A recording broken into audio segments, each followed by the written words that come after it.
بسم اللہ الرحمن الرحیم۔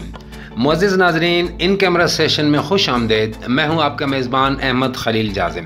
ناظرین، خیبر پختونخوا حکومت سوات کے سیاحتی مرکز بحرین میں مدین ہائیڈرو پاور پروجیکٹ کا منصوبہ بنانے کا ارادہ رکھتی ہے۔ یہ 207 میگا واٹ کا رن آف ریور پروجیکٹ دریا سوات پر Khyber Pakhtunkhwa hydro and renewable energy development project کے تحت ورلڈ بینک کی فنڈنگ سے تیار کرنے کا منصوبہ ہے، لیکن اس پر مقامی لوگوں کے شدید تحفظات ہیں۔ وہ تحفظات کیا ہیں؟ آئیے ناظرین اس پر بات کر لیتے ہیں۔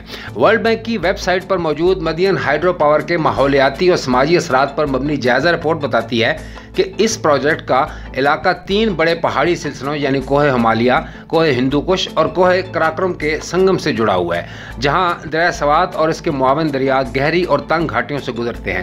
رپورٹ میں وضاحت کی گئی ہے کہ دریا سوات کے ساتھ ساتھ 16 کلومیٹر طویل علاقہ اس منصوبے کا امپیکٹ زون سمجھا جاتا ہے۔ زیادہ تر کام دریا کے بائیں جانب 200 کلومیٹر فاصلے پر ہوگا، یعنی اصل ایریا چوڑائی میں 2 کلومیٹر، دریا کے دائیں جانب نصف کلومیٹر اور بائیں جانب 1.5 کلومیٹر ہوگا۔ ناظرین، پیڈو کے ری سیٹلمنٹ ایکشن پلان کے مطابق مدین ہائیڈرو پاور سے 1050 کنال اراضی استعمال ہوگی، جو 141 لوگوں کی ملکیت ہے، جس سے مجموعی طور پر 141 خاندانوں کے 1110 افراد متاثر ہوں گے۔ یہ منصوبہ ظاہر کرتا ہے کہ اس سے تقریباً 20 کنال رہائشی، 640 کنال زرعی، 285 کنال بنجر رقبہ اور 105 کنال سرکاری رقبہ متاثر ہوگا۔ لوگوں کی 37 تعمیرات یعنی گھر وغیرہ گرائے جائیں گے اور 4391 درخت بشمول پھلدار پودے کاٹے جائیں گے۔ 11 نسلوں سے تعلق رکھنے والے ممالیہ کی 12 اقسام، جن میں معدومی کے خطرے سے 2-4 چند چھوٹے اور کالے ریچھ، نایاب انڈین بھیڑیا، ایشیائی گیدڑ سمیت 4 بڑے جانور ختم ہو سکتے ہیں۔ ریپٹائلز میں یہاں براؤن کوبرا اور انڈین راک پائتھن اژدہا بھی پایا جاتا ہے۔ ان دونوں کے نام international union for conservation of nature کے خطرے سے 2-4 جانوروں کی فہرست میں شامل ہیں، متاثر ہوں گے۔